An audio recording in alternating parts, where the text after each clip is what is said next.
It's time to slay. It's time to slay. Slay with Lady J. It's time. It's time. It's time to slay. Been ready or interview with Lady J. Lady J come in the room, better make some way. 6 o'clock every Sunday. Jay, she gon' slay. You can only do it one way. If you doing hair or you doing entertainment. If you own a business or you like to do painting. If you doing movies or you wanna be famous. No matter what you doing, Lady J gonna slay it. Slay with Lady J. I slay. You slay. Slay with Lady J. I slay. Slay with Lady J.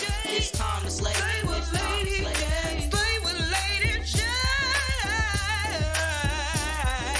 Hey guys, you can catch me each and every Sunday at 6 p.m. on Empower Sunday. I slay, you slay, we slay. Okay. It's time to slay. It's time to slay. Happy Sunday. It's time to slay. Hi, guys. I want to give a big happy birthday shout out to my co-host, AJ. Happy birthday, bro. I know you're still celebrating, so we will miss you dearly today. But I'm so happy that you are enjoying your birthday because you only get one you. So definitely go ahead and celebrate.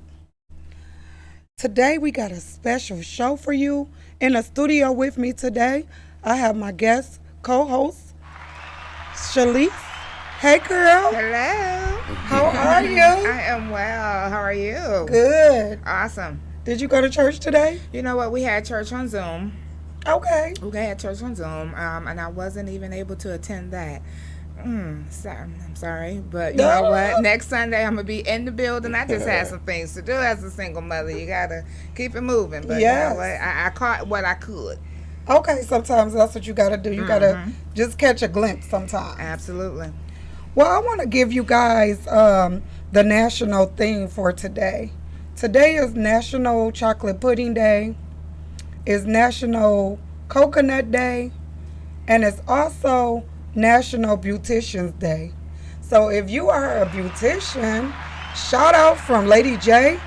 And if you want to come on my show to get slayed or slay your hairstyles, reach out to me at slaywithladyj@gmail.com.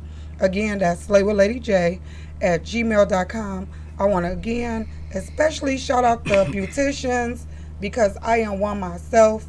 And on that note, I think I will play my commercial. If you're tired of burning your hair out with heat and glue, look no further. Lady J knows just what to do. Specializing in box braids, crochet braids, Senegalese twist, kinky twist, ponytails, and much more. Lady J will service you at your door. The lady with the blessed hands knows just what to do. Lady J is here to service you. The lady with the blessed hands. Lady J, 313-434-9940. That number again, 313-434-9940. Lady J can do what no one else can do.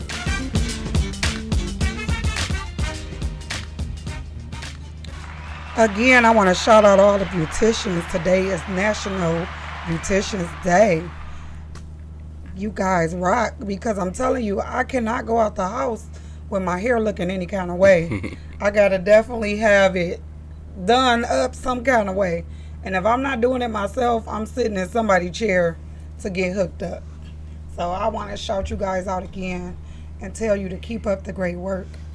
Today we have a special guest in the building.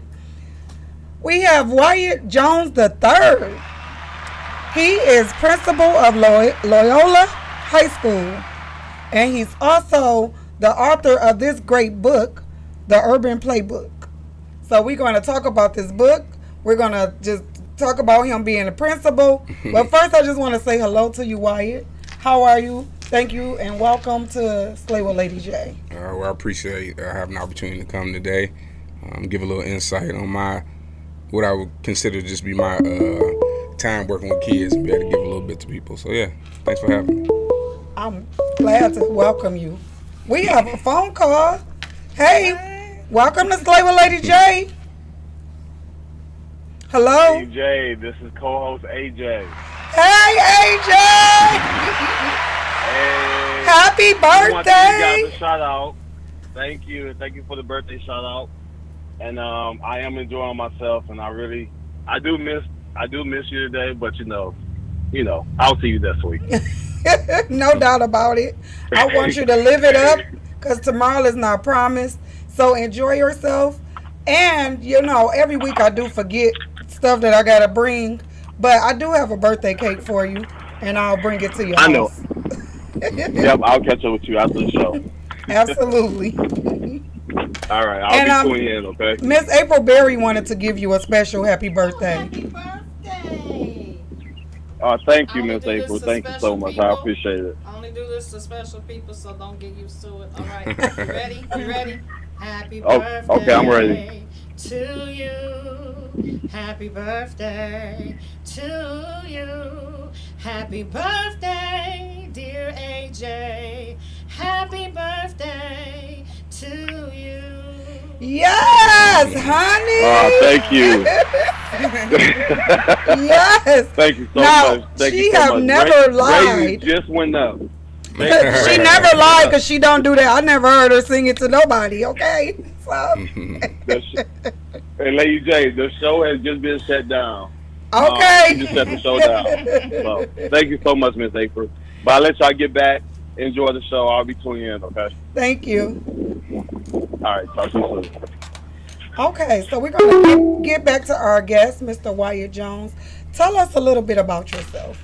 All right, so as you mentioned, my name is Wyatt Jones. I'm the proud principal of Loyola High School, where I've been for 19 years. Wow. Yeah, so I've been there a long time. I've been a principal for 8 of those 19 years. I served in other So positions. you stopped being a principal when you was 2? That's Exactly. what I was going to say because you look like Exactly. you about 19 now. So no, I'm 41.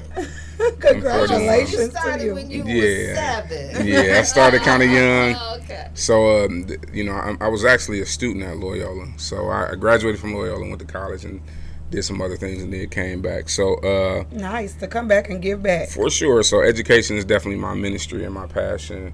I also coach Little League football. So shout out to the West 7 Rams organization.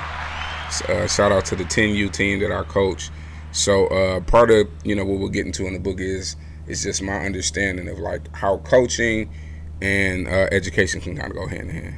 All right. Mm-hmm. That sounds good. For So sure. before we get into this book, I want to put the topic out there. Mm-hmm. And I want you guys to please call in, give your feedback. We got this principal here. He can give us the principal aspect. He also can give us the man aspect because he's a man. And me and my co-host, we go tap in on it a little bit too, just from a female standpoint. But this is the topic. Saving our black boys by understanding their love language.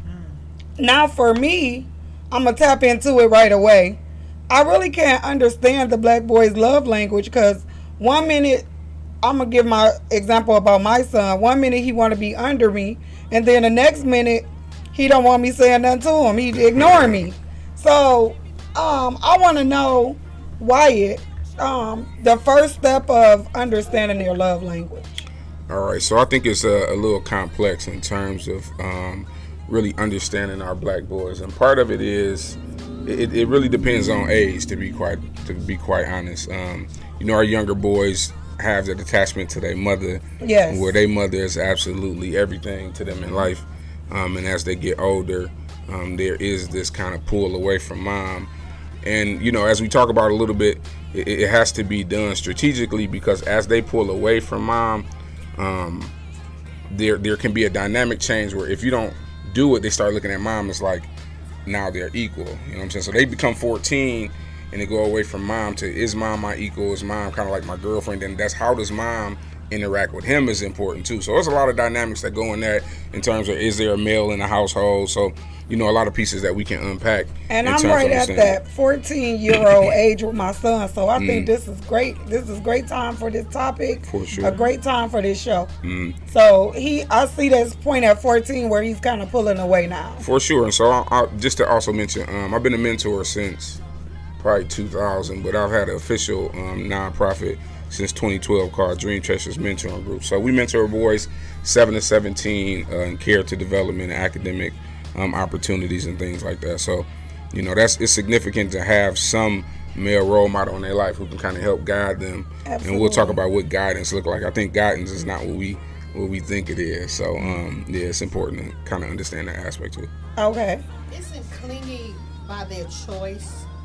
Say it again. I have a son. Isn't clingy by their choice? Could be. Yeah, it's dynamics of the relationship. I had to let my son be clingy to me at his choice. For sure. For sure. And I had to not have my feelings on my sleeve. Yeah. When I wanted to be clingy with my son, and he didn't want to be clingy because I understood that was, his cool point moments, and so. For sure. I treasured the times when he would give me a hug and stuff, and I had to play cool with it too. Right. You couldn't be too excited. For sure. I had to be like, my heart be like, yeah. And I'd be like, yeah. Because a lot of time that's for him, and it ain't even really for you. You know what I mean? So it depends on what could potentially be going on with him, where he needs that mother's affirmation, and most times it's not even words, it's just a feeling. So for you to be around her, to be accepting or inviting her that hug or that pat on the back, or just to sit next to you real quick, or 5-minute conversation, this refueling him, and then he back to whatever the world gives him. Back to it. For sure. And I had to play cool myself. Absolutely. I wanted to be like, hug him and all Yeah, that then stuff. you're gonna miss out on the next one. Right.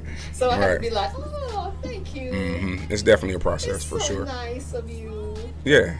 Pat and pat and keep moving. And keep it moving. Then go in my room and say yes. All right. For sure. So I know that some important role in parents, whether it's the mom or the dad, is to give your children some affirmations on a daily basis. And I've written down a couple that I want to share. Believe in yourself. Believe you can and you will. Stay strong. Dream, believe, achieve. Never give up. A little progress each day goes a long way, and it adds up to big results. Be grateful. A grateful heart is a magnet for miracles. Work hard. Good things come to those who hustle. Stay humble. When heard in silence, let success make the noise. Be kind. Kindness makes you the most beautiful individual. And keep smiling. Because of your smile, you have life, and you make that more beautiful. That's good. Absolutely. So one thing I think with boys in particular, and our boys, is this. So I guess the first thing I'll reach into, which is kind of represented in the book, is that we have to give our black boys an opportunity to deal with authentic emotion. So I'll give you a prime example. I've been in places before and have heard moms, dads too, tell a boy, for instance, say a young man's outside playing, 4 or 5 years old, falls and scrapes his knee. So it's an emotion that honestly he's gonna cry or something like that. And you'll hear parents tell him, boy, brush it off. Stop crying like a girl. You know what I'm saying? Absolutely. But a girl can fall and they're gonna console her and tell her it's okay. And it's like, that's a genuine emotion. And the more we do that, and I think we do it subconsciously, boys grow up to become hardened because they told that whenever they have a vulnerable moment that they can't cry or find some type of way to deal with those emotions, and what happens is they get older, and so now they become fathers, they become husbands, and they're so detached from emotions, and people are like, why? Because they've been taught that their whole life that they can't deal with it. So we talk a little bit about creating safe spaces for boys to be able to deal with emotions, you know what I mean? And that has to be done, again, authentically. There has to be opportunities for them to know where I can go talk, you know, what I can talk about, that I'm not going to be judged in this particular situation. I can cry, I can throw things, I can be angry, but most importantly, after I go through that, somebody's going to give me some skills to deal with those emotions, because, again, what happens is if you don't do that, you'll see a lot of our black boys who are in prison because they're emotionally immature. So if you become upset, a split decision is now, the consequences could be life or death. And so we have to give them opportunity to know how to deal with those emotions. Wow. That is awesome. I want to give the call-in number again, 248-429-7224.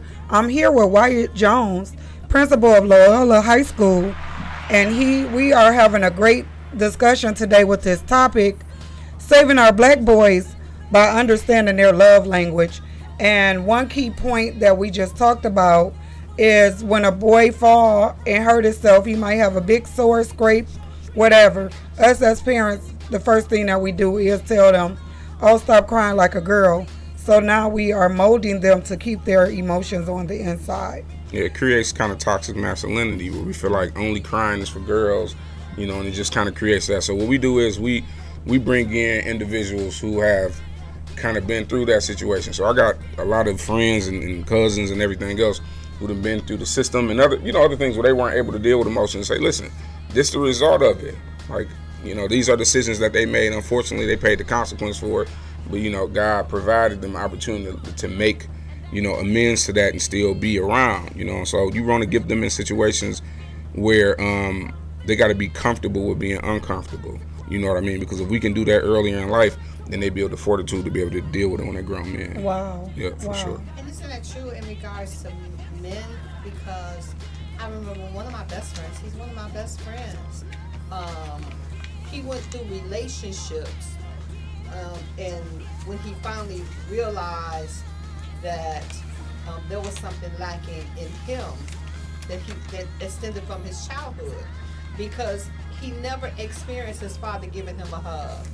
He never experienced his father, saying I love you or any of that. So then to go into a relationship, he didn't know what that looked like. He didn't know what that meant. Only thing he knew was be a man. Yeah, it's hard to give what you never received. You know what I mean? And so, unfortunately, we have young men who become fathers that didn't have fathers. So just the blueprint of what fatherhood should look like, they have no idea. So they're either watching TV or learning from somebody else, or how to put all the pieces together, and they just functionally don't have it. And so he's a deadbeat dad. No, he's just a young man who, because of generational curses or whatever you want to call it, has not had the opportunity to grow up in a healthy relationship where he was able to see his father love his mother, or his grandfather love his grandmother, or a man loving a woman in a way that he can then reciprocate that to his child, or to the woman he's with. So it's a process. And so what we do is, as mentors, and talk about it in the book, is we want to be able to give them that genuine opportunity to know what love looks like. How can a man who is not your father, who is not your uncle, show you genuine love and be able to say I love you, and you take that in a way where you understand, and it's not like, oh man, don't tell me you don't love me. Like, I do. I genuinely have a love for you, but the love that I show you is more in action than it is in words. So you don't even have to tell them. They know what love feels like for sure. You know what I mean? So I want to know if you could read us. We're going to go to the book. The book is called The Urban Playbook. And I want to know if you could read us maybe like a paragraph or something. For sure. So I'm going to read part of the introduction just so you can kind of understand how I got to where I am. Okay. A large portion of it before I start there. So my father was our first dean of students at Loyola High School. Okay. And so he's one of the founders of our school. That's awesome. And so God has provided me with the opportunity to always see the blueprint. Like, I literally walk in my father's footsteps. And so I grew up in a household with two parents. Now mind you, because my father was a pastor and all that, we lived in the neighborhood, in the hood. You know what I'm saying? So I grew up around St. Cecilia on Tuxedo in Livernois. Okay. And so, we hung around with the drug dealers to the preachers to everybody else. So I just think I had a good perspective. So part of the introduction says this: June 17th, 2018, I rushed to my car with excitement in my heart as I drove to my parents' house to share the great news with my father. I could barely wait till the car stopped. I jumped out, rushed upstairs, and burst into my parents' room. Without any concern for what was going on, I yelled, "Yep, Pop, I got it. I'm the new dean of students at Loyola High School." Wow. His response wasn't as I imagined it would be in my dreams. Eyes closed and with shallow breaths, he said absolutely nothing. but I was wholeheartedly could feel him smiling from ear to ear, somewhere deep inside of that fragile and weary body. See, my father was in hospice, and 2 days later, my Superman died, and this is the birth of the Inner Beast. Wow. I love it. I love it. Yeah. How do we get this book? All right, so the book, you can purchase the book. So I'm kind of like the guys with the mixtape. I am selling books out of my trunk now, but no, I got a website as well that you can go check. I run a educational consulting firm, so I have a team of people. We go out and provide support for school districts and individuals in terms of like leadership capacity, academic progress monitoring. We do peer-to-peer mentoring, a lot of stuff. So they can go to www.eastman, that's E-A-S-T-A-M, I mean E-S, I'm sorry, because That's okay. E-A-S-T, so like Eastman, M-A-N, educationalconsulting.com. And you can purchase the book on there, and it'll be sent directly to you. And I'm signing our first 250 copies. We're about 200 copies in. I have my book signing on the 18th. Yes, so, congratulations thank you. on that. You. So people are definitely been supporting. We had the opportunity to go to LA last week to promote the book and do some other things for my school. So God has definitely blessed me, I think, with the purpose and the mission and also a platform. So yeah. And so how much is the book? So the book is $30 for every book. For every 100 books we sell, we're able to give books to school and provide them. I also have a workbook that I give out as well, which kind of goes along with every chapter, opportunity to understand the questions you should ask, how do you support the kid, time for you to kind of be reflective in your own practice. And so for every 100 books, I'll go to a school and give out 20 books and 20 workbooks and actually walk them through the process. Love it, Yeah. love it, love it. Guys, today I'm telling you, we got Wyatt Jones in the building. He is telling us how we can get this urban playbook, and he also have a workbook that goes along with it. It's awesome. I'm definitely getting this book because, For sure. like I said, I have a 14-year-old son left that I'm trying to reach sure. right now, and I have a 23-year-old, and I really wasn't able to reach him. So he decided to just take the hard head road and do what he wanted to do. Now he's coming back like, oh, Mom, I should have listened. You know, but sometimes some kids just have to bump their head. It is what it is. That's part of life. And so what we want to teach them is it's not about, it's all about the journey. You know what I mean? Like we look at things segmented in time, you know, because we think time and people should move the way we want them to move. You're right about that. that. And so, you know, at 23, there's so much life left that guys could give him and will give him. And so as long as the redemption story is still moving, then there's always opportunity. So that's God's promise. So, you know, I am a pastor's kid, so don't have me going to there too. But what, come on. I was you trying know, to tune him up. Somebody tune him up. What we have to know is that it's never too late. You know what I'm saying? It's never too late to kind of get on your path, you know, because we want people to move the way we want them to move. You know, and sometimes that's just not how life works. So, you know, I think which will kind of move us into the next part of the book where we talk about consistency. And so I talk a little bit about what that looks like for black boys. So not to overgeneralize things, but we do live in a culture where a lot of fathers are missing in the home. So that does not mean that fathers aren't there for their children. Because I think society will tell us that dads are just not there. No, they're there. Whatever the dynamics are, majority.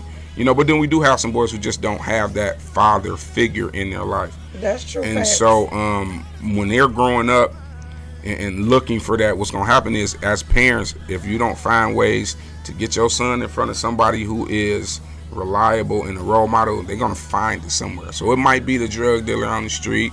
It might be the pastor. It might be the dude robbing. It's going to be somebody who they're going to be enamored with, and that's who they're going to try and emulate their life to be. So, and you really can't control it, but the more you can have positive people in their life, the more opportunities they have. So I talk about what consistency looks like.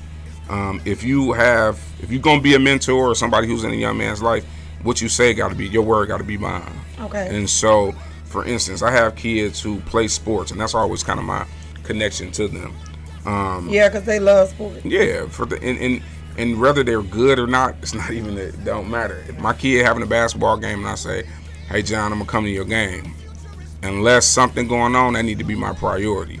If I can't stay at the game, I damn near better make sure John lock eyes with me so he can see I was there. I'm like, hey, I had to go, John, but you know what happens is, he'll be like, damn, he's taking his own time out of his day to come check with me. You know what I mean? And so that means way more than any words I can give him, just the fact that I'm there. You know what I mean? And so absolutely. We've had opportunities like that where I've been to funerals of family members of my kid, and I just know their mom or dad. I don't know nobody in the family, but I'm there for a few hours just kind of standing around. And they like, wow, just the impact of being there. So consistency is huge with dealing with boys, because unfortunately sometimes they may have a dad or somebody who will say, hey, I'm coming to your game, or I'll be there to pick you up this weekend, and it just becomes the next weekend. It becomes the next weekend. So they stop trusting you. So trust and consistency is key. I notice with young boys, they kind of look for that too, as far as your word being your word. Mom, didn't you say you was going to, do X, Y, Z? Mm-hmm. So it's very important to be consistent. For sure. And do what you say. I mean, that's the same thing we want. We want people to what they say to us, because that's how we got it, whether that's a person we can trust, right? Yeah. So if somebody's telling us something and then we turn around and they do something totally different, we find ourselves totally detached from their word. And so, that's big. When I'm teaching, even like my teachers, or I'm teaching anybody who wants to get in this work, just do what you say you're going to do as much as you can. So. That's good. And even that's just like planting a seed and starting a foundation. Like sometimes all you have is your word. For sure. Yeah. And you know what I mean? It's like plant the seed, and when you grow old, you won't depart from it. So if you tell me you're going to do something, you're going to come through. And as a man and as a woman, I'm depending on you to come through. For sure. Follow through on your word. And if you teach your child that, when they grow up, they'll teach their child that, and then it becomes a generational blessing. And that's how we're able to turn things around in society today.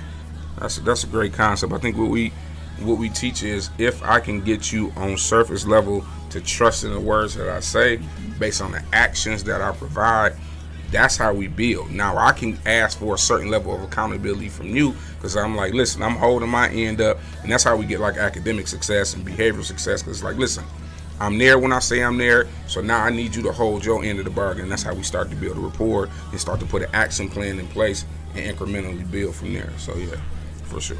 So after you build consistency, what is your next? All right, so I created a formula, and it's actually called the IBA formula. So I stands for first, identify the needs of the student, or identify the needs of the mentee, or whoever you're dealing with. Well, how do you do that? That's a whole process in itself. I was just about to say that. How do you identify? So to unpack that. Yeah, so identify. The easiest way to identify, first and foremost, is for you to be quiet. People don't understand that. If you want to identify what a kid needs, be quiet sometime. Because listen, if you are around them enough, they will tell you exactly what they need from you. We think we already had an answer, so we want to go to them and say, hey, do this and do this and do that, and if you do these 3 things, then you're going to be successful. No, I'm going to tell you what I need from you, and then build from that. So identifying is who we're dealing with, what do they need from us, all right? And then the second part of that would be the B, which stands for building a relationship. We just talked a little bit about that. Relationships are built on things such as like consistency.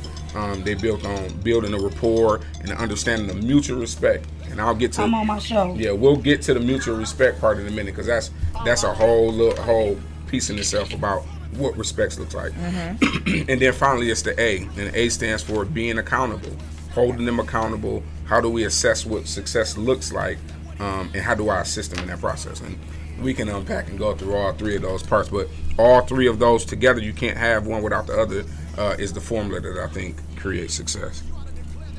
I love it, because I wonder sometimes if the kids speak a different language, because sometimes they wager, like I said before, they wager for your attention. Other times they ignore you completely. Sometimes they are filled with gratitude and affection, and other times they seem totally indifferent. But sure. I'm thinking that now with your formula, it's all on how you're interacting with them during them. And so it's a scaffold approach. You can't build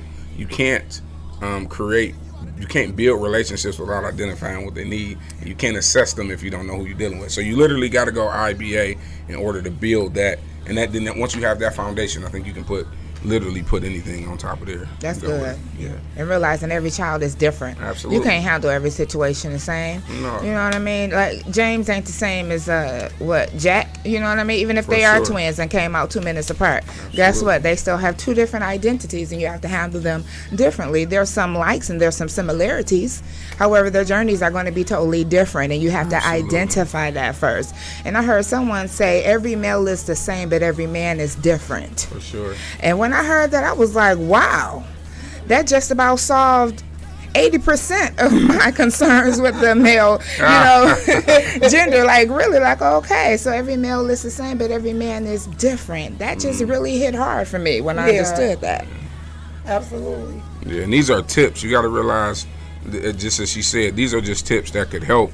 But these are transferable. These aren't just for black boys. This is my experience. I've worked with black girls and underprivileged white boys and girls. So the tools can work really with anyone. It's just been my experience in working with boys, specifically black boys, where I found some success in it. So, and again, it ain't a one-stop shop. You can't do everything with everybody. And my approach with mentees is different. I do want to highlight one kid individual in my book. So there's a kid named Boogie, and everybody knows Boogie is my baby, right? So I can't give you the whole story because you got to buy the book. But, That's right. But I will just tell you a little bit about it. He's a kid after my own heart. People know that I've been mentoring for many years, and I met Boogie at about the age of 12, maybe 11 going into 12, and out there with the West 7 Rams football youth organization. And there's a whole chapter on my journey with Boogie from 12 years old until 18. Oh, wow. And some of our trials and tribulations and pitfalls and fallouts and, ultimately our accomplishments at the end of the day. I'm very proud of Boogie, who graduated from high school. Of course, all my babies go to Loyola. So, you know what I mean? He came to Loyola with me. And, again, without giving too much of it, people would have seen Boogie at his worst and would have said, there's no way that he's going to be able to make it. You know what I mean? But you got to understand, you're dealing with a God-fearing man, and there's nothing that can't happen without God. So, I know that's right. With leading with that mindset with God, and this boy has a praying family who could pray the hell out of him. You know what I mean? And so I think with that in the right spirit, Boogie's got great things ahead of him. So it'd be good to kind of, hear about his story. And there are 3 or 4 other significant young people who I've dealt with over the years to kind of tell a story and testament. And so, yeah, it's really, as I mentioned to you before, it's really more of a ministry than it is a job for me. It's a mission where God says, people say, hey, you need to be a preacher. People been telling me all my life, you're a preacher. And I used to run from that in life because I never wanted to be a preacher because I was like, my whole life not together. Like, you're not going to have me up there preaching and then not living what I'm preaching. You understand? But then God said, well, this is your ministry. And the language that you speak is going to move mountains in young people's lives. And it's definitely going to reach the young people because it's reaching them already. Absolutely. Yep, so. But when you think of preacher, so what I heard you just say pretty much is people have been telling you all your life that you're going to be a preacher. For sure. Right. But, of course, your vision, you want your vision aligned with God's visions. You don't want to do anything out of order. You want yourself to be ordered, all that good stuff. But preachers, sometimes we look at them as if they're perfect, spotless, without blemish. For sure. You know what I mean? Sometimes people need the transparency that, look, real life happens. Yeah. Look, I'm human. I'm wrapped up in the same dirty flesh that you wrapped up in. Look, I've made some bad decisions, and you're going to make some bad decisions. But people need to understand and see a man standing up and say, look, I'm not without fault, but I can tell you I serve a God that sees me flawless. For sure. I serve a God that created me as I am. Absolutely. He understands everything that I'm going through. You know what I mean? I think don't run from, if it's your calling, it's your calling. Ain't too much running you can really do. Let's be honest. For sure. But take your time. Let God tell you where He wants you to take you. But you're already following your father's footsteps almost. sure. So he was dean, now you principal. Yeah. You kind of you're a little behind, but you're gonna catch up. No, but I honestly think when you think about like traditional like pastors being in the pulpit and that, I never envisioned that for myself and still don't at this time. I think I'm more kind of like, when you look at the apostles and they went out and they preached the Lord's word. I preach the Lord's word, I think, in the way in which I try and interact with young people. So I first start off like, listen, I'm raggedy and it's a lot of things. Like, even as a principal, you know, I know education. Like I'm working on my PhD right now. I got about another year and a half, and I'll be completing that. So the educational part, thank you. The educational part I know, but I'm also hang out on the weekend. Hats, glad, like I'm that too. But I mean, you gotta look at the other people that God have called. Look at David. For sure. Look at all the other people that had imperfections, but he calls who he wants. So if it's just your gift, it's gonna make room for you no matter what. Just walk in it. I think the culture has changed. For sure. There's been a cultural shift. Yeah. Where the preacher that your father was is for that dispensation. Yeah. Oh, for sure. It was for that Preacher time. that needs to be for this generation. Whereas a cap like yours come in just raw, For sure. just simple. You know, when you look at that, you look at the culture of the preachers now that are coming forth, that are what I call preachers unusual. Oh, for sure. They go against the grain. That's like the Pastor Walton Smiths. For sure. That's like the Pastor Mikes. Yeah. That's like those people. For sure. People are tired of the do as I say and not as I do. For sure. And then they're tired of that image of this person being perfect. And then when they find out that their flaws, they feel like they're inadequate. That they must be doing something wrong. For sure. Because they're not living up to the standard of this image of this person in the pulpit. Yep. And so they turn away from the church because they say, I'm not living up to it. We're in now the transparency of the gospel is so that we now can understand Donnie McClurkin's song, We Fall Down, We Get Up. That wasn't understood. Yeah, when it first he came out. brought that out because the church didn't look like that. The church sure. looked like if you fall down, something must be wrong with you. For sure. You know, you don't look like what we deem as the church looks like. So with that, you're going with this dispensation where it's take the mask off. Definitely. The real authentic you. I accept that. I think God, I was, you know, just looking at scripture where, as Jesus was walking around, people were asking like, well, who is that? You know, when what he would say is, well, come and see, you know, Right. come and see. And so come and see is nothing more than an invitation. And so what I like to do, you know, whether that's standing on the corners with my friends or wherever we are, to preach the word, again, not by opening up the Bible as much as it is by being vulnerable and saying, listen, I serve a God who understands my flaws, but I also know without a shadow of a doubt that I've been anointed by God to do the work that I'm doing. I'm going to tell you a little bit about that too. The word is in your heart too, so for sure. You don't got to pull out that Bible. Part of what I think people need to see too is, so I've always talked about like manifestation and the importance of that. So I seen, before I even wrote a page of the book, or even thought about it, I had some long conversations. So I come from a church family. My grandfather on my mother's side was superintendent of the Church of God in Christ. They ran the Bible college in California. My auntie, Dr. Barber, ran the Bible college. My father, my grandfather on this side, both part of the church. So I've always seen it. But God kind of showed me what was going to happen, like with the book and my work. And I tell people all the time, like, what'd you write? I said, I wrote a New York Times bestseller. Like, I honestly, and it's not about, and it's not even about, yeah, it's not even about necessarily what's in the book. I think it's more about what God is going to call me to do by way of what He's allowed to happen to me and happen through me. So, just to kind of get back, back to the book and why I think all of this ties in together is, I think if you're doing God's work and it's the right timing and it's done with the right spirit, then He'll propel you to a place that's beyond your own understanding. Absolutely. And so, the way in which I work with young men, and again, it's authentic, but it's really kind of off course. You always bring them back to this feeling of who God is, really by just the way that you live. It's the way that, so I may not never preach a word to them, but I want them to be able to see God in me, in my imperfections, by the way in which I care for them. And so I care for all of my kids like my own children. I got my own kids, I treat them like that. Really quickly, I want to give y'all this this thought that I have. So I do this thing called the Morning Minute every morning. It's called M3, the Morning Minute Message, and they like literally like 2 or 3 minutes. And I was thinking about it today. So I have a 8-month-old daughter named Jordan, and so I call her Jody. And you know, you understand that kids at that age, they can't talk, you know, but when they start crying, something's wrong. And so you're trying to figure out what's wrong with them, and you kind of got to go through a few steps to figure that out. Right. But the more that you with them, the more you'll be able to understand kind of what they need, even if they can't speak. Daughter also can't walk, of course, because she's 8 months old, so I carry her everywhere I was going.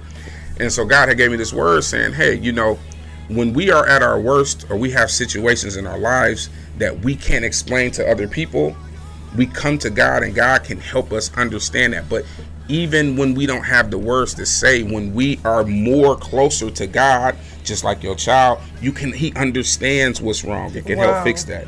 And then the second part of that I thought was important too was this understanding of walking. So I carry her everywhere she goes. She can't walk. It's those times when we're in our worst that God will carry us until we're strong enough to yet then walk again.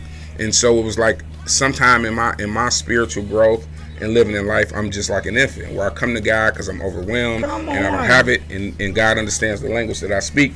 And when I can't walk, I'm literally just there asking God to carry me until I'm able to be strong enough to do that. So that's a little bit about that. I had thought about this morning. Yeah, that is definitely good. For sure. That was awesome. Yeah. So yeah, I'm happy about the book. It's just been an opportunity for me to give a little bit of what God has given to me. So just kind of going through some of the chapters that we have. There's a chapter that calls Walk a Block in My Shoes. And so this is more for those aspiring mentors to understand the difference between empathy and sympathy. You know, we sympathize with our kids. Oh man, I'm sorry to hear that. You know, but that's just a word. After those words are over, then you kind of just move forward. Like, I'm sorry. They don't need you to feel sorry for them. They need you to understand the situation that they're coming from and then make the necessary adjustments thereof. So if I'm gonna walk with you, it's about accompanying our young people, not walking in front of them, not pushing them. I'm gonna take this vulnerable journey with you and try and help you as best I can. And so, you know, this chapter is about going to their neighborhoods, understanding their dynamics of their family, who you living with, your mommy, your daddy, all of that, and how do we build relationships with the information that we have. I have a question, not about the book, but about your school. Yep. How is this for kids that live in that area? Is this for you have to have a certain grade point average? How are you enrolling kids in your school? All right, so I'm going to preface that conversation by saying this. So we are a Catholic Jesuit school, all right? What does that mean? That means we are governed by those bodies. I have a Catholic population in our school of less than 4%. So there ain't too many kids in our kids who are Catholic at all, but we talked about them still understanding God. So the same way that I'm talking to you, the same way we teach them about God, is that authentic, raw understanding that God is everywhere. So we talk about being in the presence of God all the time. So enrolling in Loyola, so we've had 12 consecutive years of 100% of our seniors being accepted into college. All right, and so awesome. Now that's done with a lot of work, and if you go to our website, you can purchase the information about how to get your school there. But that's a whole nother topic. Right. And so our guys graduate on time to go off, and so we do have an admissions test for students, and that's more about understanding where they are in terms of their skill set, and not necessarily whether they're going to take them in or not. We've had kids come in 2 years deficient. My plan is when they come into our building that they're going to leave and be successful. But what does success look like? 4-year university, 2-year university, military, trade school. Success ain't always just going to college. Right. It's not set for everybody. So we've strategically put ourselves in a position to make sure we understand their needs, and by the time they leave, they're ready to do it. So now is our admissions process. You can go to www.loyolahs, like high school, detroit.org, and go to the admissions tab and grab an application. And where are you located at? So we're at 15325 Pinehurst. And so that's on Finkel between Wyoming and Myers, not too far from Old Cooley High School, and we've been there for 30 years. Wow. Yep. I actually went to Cooley. Did you? Yes. Okay. Absolutely. A lot of my friends, shout out to Cooley. A lot of my friends are Cooley, so, for sure. Cooley. I'm gonna shout y'all out, Cardinals. All right. But we got Wyatt Jones here. We're gonna have him tell us how to get this book. He have went through just some of the things that's in the book without really giving you the book, so you could go ahead and get it. And so far, it's some juice. Y'all want the tea? This the juice. Come on and get the juice. So how you get this book? So again, you can actually reach out to me via social media if you want to. So my Facebook, which I normally use the most, is just Wyatt Jones. You can reach out to Loyola High School if you like and get it that way, or you can go to our website, which is www.eastmaneducationalconsulting.com. So everything kind of runs through my consulting company, and Eastman is actually in honor of my mother's maiden last name. So yep, we do all that. You can purchase the book on there as soon as you go on. It'll be there, the Urban Playbook. Click on there and get it from there. Or, again, you can go to my Facebook, Wyatt Jones, and all the links are on there as well. Sounds good. And so I want to go back just again over the thing that we cover about finding out what is the problem concerning your child first. Yep, and then I want you to give us that secret one more time. Yeah, so it's called the IBA formula. And IBA is an acronym for identify, build relationships, and then has a little bit of part of the educational connotation, but accountability, assessment, and assistance. And we'll kind of go through those one more time. So again, identifying who you're dealing with. So who is this student beyond, and I do always preface it from the school standpoint. If you're dealing with a student, like who is that student outside of the classroom? What I tell teachers all the time is, who you know is the kid who comes in from 8 o'clock until the bell rings at 3. The kids you need to know is before 7:30 and the kid at 3:10, because that's their real life. Yeah. And so a lot of times schools are safe havens for kids. Yeah. They come to school where they can feel safe, they can get a meal, there's less judgment, all of that. You know, sometimes they got to go home, be big brothers, big sisters, and it just is what it is. Mom and dad might work. I might have to put my brothers and sisters to bed, then do my homework. Then I'm coming every day and somebody telling me, damn boy, you lazy. And you just have no idea the struggles that I deal with. But I'm making sure they get to school. So I'm late every day to school because I got to walk them to school first. You know, so as part of it is just identifying who I'm dealing with, because that gives me a better perspective on what to do. And then the part of that too is, again, now you have this information. The worst thing you can do for a black boy is feel sorry for him. It is the kryptonite for him. Because when you start feeling sorry for him, you start lowering the expectations of him. Okay. Young man, you still are accountable for the things in which the world is going to require of you. Yeah. We just have to have the right tools, and we have to have the right strategies to figure out how to still meet the mark. And so those are parts, and that's all in the book too. That's parts that you'll learn from identifying. Y'all gotta get this book. Yeah, that's good. He talking good. And then building a rapport is a number of things. We talked about consistency being the key. How do we build relationships based on that? So if I say I'm going to be there, there's a chapter in there that says do as I do and not as I say. Wow. We talked about that a little bit. Yeah. You know, we adults and we think we have all the authority, and kids are supposed to just do. Because when I grew up in my household, respect adults was a no-brainer. Like, you disrespect adults and you have to deal with your parents. We don't necessarily live in that world as much anymore. Not saying whether it's right, wrong, or indifferent. We live in a world where you constantly have to build relationships, and you have to gain and earn respect all the time. So even with the young people who I've been dealing with for years, they still assess their level of respect for me based on what's the last thing you did for me, or the last, not necessarily just giving, but how are you showing me that I should respect you? And so, they do look at that. Yeah, absolutely. Respect should be given, but oftentimes it has to be earned and reassessed.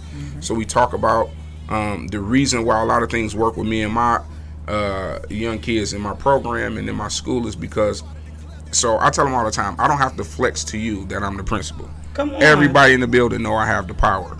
The worst thing you can do is be a person who is drunk off of power and have to tell somebody you're the principal. You've lost it then. That's the last card you had in your pocket to draw. You know, so what I basically tell them is we move off a level of mutual respect. You respect me and I respect you. When you talking, even though I could just shut you down and tell you to go home, or if you're a mentee of mine, I could just tell you, listen, because I said so. I'm going to give you that level of respect. Do you understand how much further we would get if kids felt respected? Right. Our young men need to feel validated, and validation sometimes means, even at the end of the day, if you're going to be wrong if you're wrong. But if I give you an opportunity to air how you feel, and I listen to you, and then I say, listen, whatever strategies we're going to deal with that, you're still wrong. Here's the consequences haven't changed. Okay, I can deal with the consequence now. Absolutely. I felt like I was heard. So we talk a little bit about mutual respect in there. We talk about consistency, and those are the parts that help build a relationship with the young man. And then that empathy, sympathy, and then again, assessment. So now we've built a relationship. I know who I'm dealing with. I know your mom and your daddy. I know how far I can go with you, because I got some kids. Well, I won't say I got some kids that I can go there with in terms of our conversations. Yeah. Because we like that. And part of it is I tell their parents, mostly when dealing with moms, like, you need to give your son to me while he with me. Like, and trusting him that I'm going to do the right things necessary for him, but we're going to have some tough conversations. Sometimes he's not going to like what I say, because everything in mentoring is not all roses. When you wrong, bro. And so we need to build from that. I'm not going to beat you over the head with it forever, but we're going to break it down, and I'm going to build you back up. And so part of that assessment and accountability means now we both are accountable for making you successful. I got to play my role in it. You got to play your role in it. So building incremental goal settings for like academics. So if I have a kid who's low academically, if he turns in a week worth of homework, I'm championing that like he just made the honor roll. And so we build fortitude that, okay, now we got bigger accomplishments to make. So the bar hasn't changed. We just gonna make our way through a journey to get there. So we talk about that building assessments in a way that happened, and then what level of assistance do you need? I don't want to become a crutch for you, Right. where you always feel like you need. So I have to detach my kids as they get older, detaching and saying, okay, they come to me, hey Jones, blah blah blah. What do you think you should do? And instead of always telling you, what do you think you should do? And really, I'm giving you more validation than I am, or confirmation in your ability to do the work, as opposed to giving it to you. Right. And as a mentor or educator, you got to be able to give that kid that. And so, like, I have kids who I mentor, I still talk to, they're 35, 30 years old. They still call, hey, Jones, blah, blah. You're doing a great job, bro. So now they're mentoring kids and still part of my program. So we just talk about that in the continuum. I think all three of those pieces create a formula where you have an opportunity to be successful. That's awesome. Yeah. Well, we are coming to a close in the show, and I really, really appreciate you being here. Again, you guys got to get this Urban Playbook. This is the juice. This is the sauce. This is it. Y'all got to get it. I'm definitely getting my copy. And I'm just want to give you some last closing words to For sure. say to any parents or any children that is watching and listening right now, something that they can take with them just through the summer, because we just still trying to get through the summer. For sure. So And we still want to keep a right mindset. absolutely. Life is difficult. It is. We all deal with those situations in which we feel uncertain. We all have those times in which we have kind of clouded judgment. We feel that we are alone, and we feel that nobody understands us. We feel like we're isolated. Those are the times in which I would ask you to trust in God, and to give God those things that you can't handle. And it says place it at God's feet and leave it there. You understand? We give it to God, then we expect for God to give us an answer right away. It doesn't work like that all the time. Right. So cast your burdens there and let them be there, and understand that if you are faithful and believe in the God that I believe in, that He ultimately is going to answer those prayers. Now, the answers may not always be the ones you want to. So understanding that, I think what we have to do is continue to rely on one another as well. Get around good people. Use positive energy to help move and sustain you. And at the end of the day, no matter what happens, be able to get back up at the end of the day. Wonderful. That is some good advice to take with us for the summer. Challis, as we close out, do you have anything that you want to say to the listeners? God is able to redeem the time. So you can start exactly right where you are, no matter what situation it is. Maybe you feel like it may be too heavy, too much burden. Like he said, put it at the feet of God and leave it there. Don't pick it up just because you think you found another way and a better way. Nope, we tried it already. Yep, we've done that too.